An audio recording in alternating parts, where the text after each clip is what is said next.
ఏడాది తిరిగేలోగా 2 లక్షల జాబ్స్, త్వరలోనే 15,000 పోలీసు ఉద్యోగాలకు నోటిఫికేషన్, ఆ తర్వాత టీఎస్పీఎస్సీ నోటిఫికేషన్లు వస్తాయి. సీఎం మేము ఉద్యోగాలు ఇస్తుంటే కేసీఆర్ ఫ్యామిలీకి కడుపు మంట, వాళ్ళు కుళ్ళుకున్నా గుక్క పెట్టి ఏడ్చినా రిక్రూట్మెంట్ ఆగదు. హరీష్ రావు పెట్టే శాపనార్థాలతో పోయేదేమీ లేదని వ్యాఖ్య.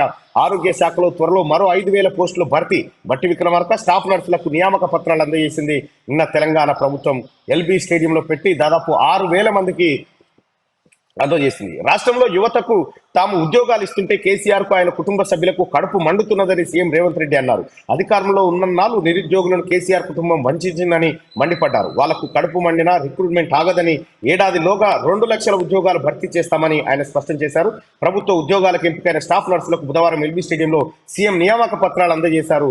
నిన్న చాలా మంది స్టాఫ్ నర్సులు నియామక పత్రాలు అందుకుంటూ కంటతడి పెట్టారు. ఈ ఉద్యోగం కోసం ఎన్నో ఏళ్లుగా మేము ఎదురు చూస్తా ఉన్నాం. గత పాలకులు కేవలం పరీక్షలు నిర్వహించడం, ఫలితాలను పక్కకు పెట్టడం లాంటి కార్యక్రమాలు ఉంటుండే. కేసీఆర్ ఏ కార్యక్రమం చేసినా అది కొనేలకపోతుండే. ఈ ప్రభుత్వం వచ్చిన 2 నెలల్లోనే మాకు నియామక పత్రాలు అందజేసి మమ్మల్ని ఉద్యోగులుగా స్థిరపడేలా చేసిందని చెప్పి చాలా మంది స్టాఫ్ నర్సులు, వారి కుటుంబ సభ్యులు ఆనందాన్ని వ్యక్తం చేశారు. ఇక స్టాఫ్ నర్సులుగా ఎంపికైన వారికి బుధవారం ఎల్బీ స్టేడియంలో నియామక పత్రాలు అందజేస్తున్న CM Revanth Reddy, deputy CM Bhatti Vikramarka, మంత్రులు దామోదర్ రెడ్డి, దామోదర్ రాజనరసింహ, కొండా సురేఖ, తుమ్మల నాగేశ్వరరావు, అలాగే కోమటిరెడ్డి వెంకటరెడ్డితో పాటు మిగతా మంత్రులంతా ఈ కార్యక్రమాన్ని ఆనంద ఉత్సాహాల మధ్య వాళ్ళ సంతోషాన్ని పంచుకోవడం జరిగింది. ఇక్కడ తెలంగాణ రాష్ట్రంలో ఉద్యోగాలు. కేసీఆర్, నువ్వు తెలంగాణ ఉద్యమంలో ఇంటికో ఉద్యోగం వస్తుందని చెప్పినావు. ఇంటికో ఉద్యోగం దేవుడెరుగు. నీ ఇంట్లో ఉద్యోగాలు మాత్రం భర్తీ అయిపోయినాయి. నీ ఇంట్లో ఉన్నటువంటి ఉద్యోగాలు, నీకు ముఖ్యమంత్రి పోస్టు, నీ కొడుకు మంత్రి, ఆ తర్వాత నీ అల్లుడు మంత్రి, నీ సడ్డకుని కొడుకు, నీ ఈఎంపుని కొడుకు వచ్చేసి గోళీలిత్తందుకు రాజ్యసభ ఎంపీ, నీ బిడ్డ ఎమ్మెల్సీ, ఎంపీగా ఓడిపోతే మళ్ళీ మేనేజ్మెంట్ కోటాలో మళ్ళీ ఎమ్మెల్సీని చేసినావు.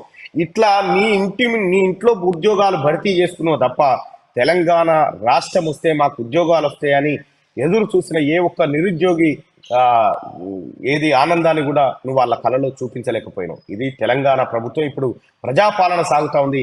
ఈ ప్రజాపాలనలో గౌరవ ముఖ్యమంత్రి రేవంత్ రెడ్డి గారు వాళ్ళకు నియామక పత్రాలు అందజేస్తారు. అలాగే ఏడాదిలోగా 2 లక్షల ఉద్యోగాలు, ఏడాదిలోగా 2 లక్షల ఉద్యోగాలు ఇస్తా అని చెప్పి ఆ ముఖ్యమంత్రి గారు చేసినటువంటి ప్రకటన ఇది ఆషామాషి ప్రకటన కాదు.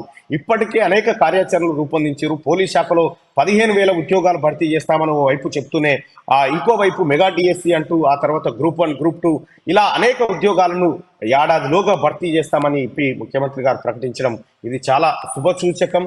తెలంగాణ రాష్ట్రంలో ఉన్నటువంటి నిరుద్యోగులు 5 రూపాయల బువ్వ తినుకుంటా అశోక్ నగర్ చౌరస్తాలో పుస్తకాలతోని కుస్తీ పడి ఎప్పటికైనా ఉద్యోగం రాకపోతుందని కల్లారా ఎదురు చూసిరు. కానీ కేసీఆర్ వాళ్ళ ఆశల పైన నీళ్లు చల్లిండు.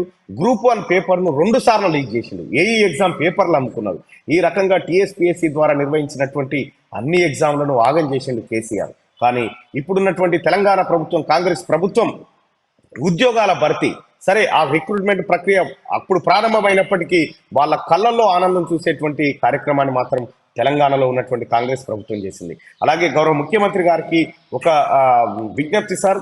98 డిఎస్సి బాధితులు, 2008 డిఎస్సి బాధితులు కూడా చాలా మంది వాళ్ళు ఏపీలో లాగా మాకు కూడా అవకాశాలు కల్పించాలని రిక్వెస్ట్ చేస్తా ఉన్నారు. దయచేసి వాళ్ళ అంశాన్ని పరిశీలించాలి. అలాగే జీవో నెంబర్ 46కి సంబంధించిన అంశం కూడా చాలా మంది ఆవేదనతో ఉన్నారు. దయచేసి వాళ్ళ అంశం పైన కూడా ఒక నిర్ణయం తీసుకోవాల్సిందిగా ప్రభుత్వాన్ని కోరుతూ, అలాగే 317 జీవో కానీ, ఉద్యోగస్తులకు ప్రమోషన్ల విషయంలో కానీ ఇంకా చాలా తాత్సర్యం చేసిండు గతంలో ఉన్నటువంటి పాలకులు. దయచేసి ఆ కార్యక్రమాన్ని మనం పూర్తి చేస్తే ఉద్యోగస్తుల మన్ననలు కానీ, ప్రజల మన్ననలు కానీ పొందగలుగుతాం. ఇప్పటికే ఉద్యోగస్తుల్లో కొంత ఆనందం కనిపిస్తూ ఉంది. నేను పట్టభద్రుల ఎమ్మెల్సీ ఎన్నికల్లో భాగంగా ఉద్యోగస్తులను కలుస్తున్నప్పుడు, వాళ్ళతో చర్చిస్తున్నప్పుడు, సార్ మాకు జీతం గతంలో ఎప్పుడు వస్తుందో తెలియదు కానీ 5 తారీఖు లోపల మాకు జీతాలు వేసేది సార్, అది సంతోషదాయకం అంటే వాళ్ళకి చెప్పడం జరిగింది. మీరు ప్రభుత్వానికి మంచి పేరు తీసుకొచ్చే కార్యక్రమాలు చేయండి. ఖచ్చితంగా మీకు గతంలో వచ్చిన విధంగానే 1 తారీఖు జీతాలు వచ్చే ప్రయత్నం గౌరవ ముఖ్యమంత్రి గారు ఖచ్చితంగా చేస్తారని చెప్పి వాళ్ళకి చెప్పడం జరిగింది. సో ఆ రకంగా ఉద్యోగస్తుల్లో ఒక మంచి వాతావరణం కనిపిస్తా ఉంది. నిరుద్యోగ సోదరులారా, మీకైతే గుడ్ న్యూస్ చెప్పిండు ముఖ్యమంత్రి.